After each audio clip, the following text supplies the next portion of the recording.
So, what if I told you that your entire life runs on these invisible tracks? Tracks that were laid down by your own mind, maybe without you even realizing it.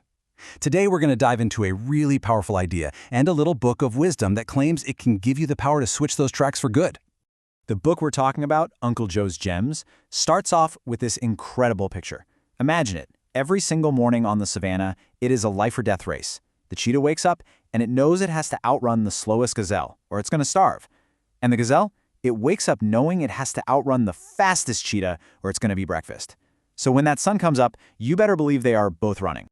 But here is where it gets really interesting. The cheetah, right? The fastest land animal on the planet. It's just running for a meal. Its motivation is hunger, and that's temporary. The gazelle, on the other hand, is running for its life. Its motivation is absolute, total survival. And that one single difference in mindset is why the cheetah actually only succeeds about half the time. The gazelle's why is just strong. So the takeaway from that is pretty clear. The gazelle's mindset, that absolute non-negotiable need to survive, is what gives it the edge, and that perfectly sets up the core lesson of the book. When the stakes are high in our own lives, when our future is on the line, our mindset is, well, it's everything.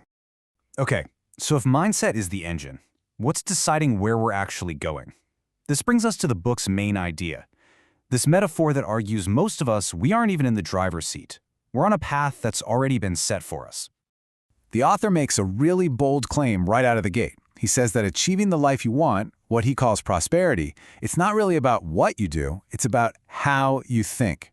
The mechanics, the how-to steps, the strategies, that's only 20% of the game. The real driver, the massive 80%, is all your internal psychology. And here's why that psychology is so incredibly powerful and honestly so hidden from us. A study that's cited in the book from Auburn University found that our conscious mind, the part we think is making all the big decisions, it only accounts for about 5% of our daily cognitive function.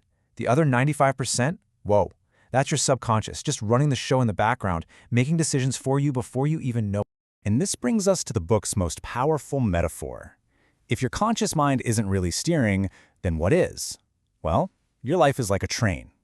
Think about it. A train doesn't have a steering wheel. It can't just decide to turn left. It follows the tracks. And those tracks? Those are all the habits, the beliefs, and the patterns that have been laid down over years by your 95% subconscious mind. So this is the big question the book kind of forces you to ask yourself. What track are you on?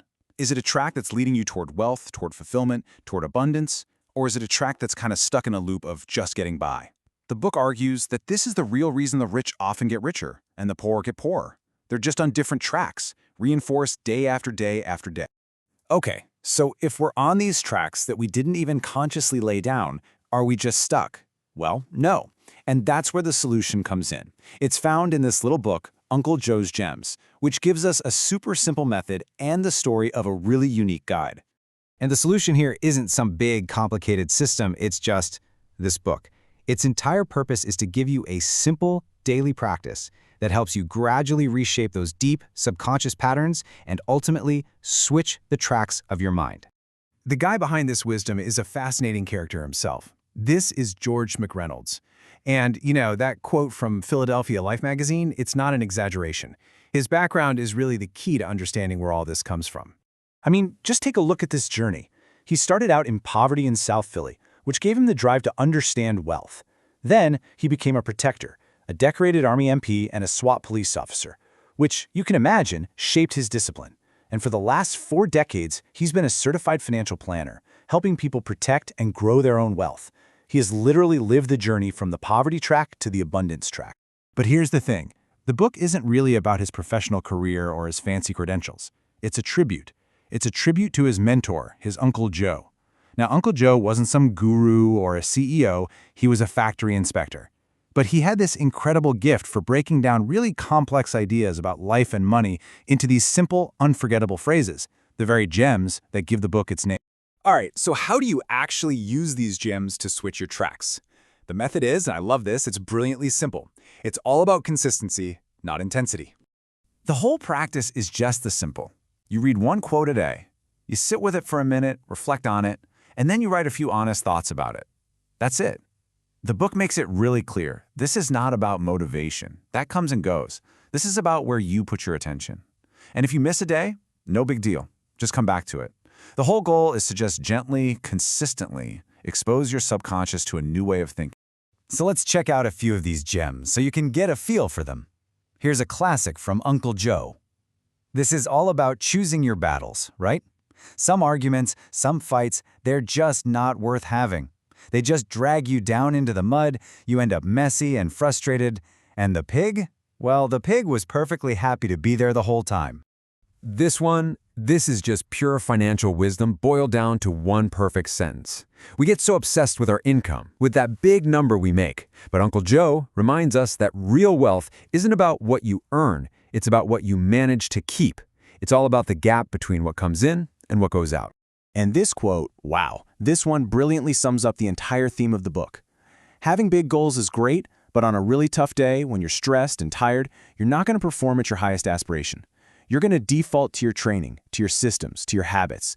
Your habits are the tracks. They determine your baseline, and that baseline is what really shapes your destiny. So what's the ultimate message here? When you strip it all away, what should we really take away from this way of thinking? It really comes down to a fundamental shift in how we look at making changes in our lives. See, this whole thing isn't about blowing up your life and starting over. That kind of dramatic overhaul almost never works. Instead, real lasting change comes from the small, quiet practice of just paying attention, day in and day out. It's about gently steering your thoughts one gem at a time. And that brings us to maybe the most important gem of them all. We live in a world that is obsessed with speed, with hustle, with getting there fast. But what good is all that speed if you're racing in the wrong direction?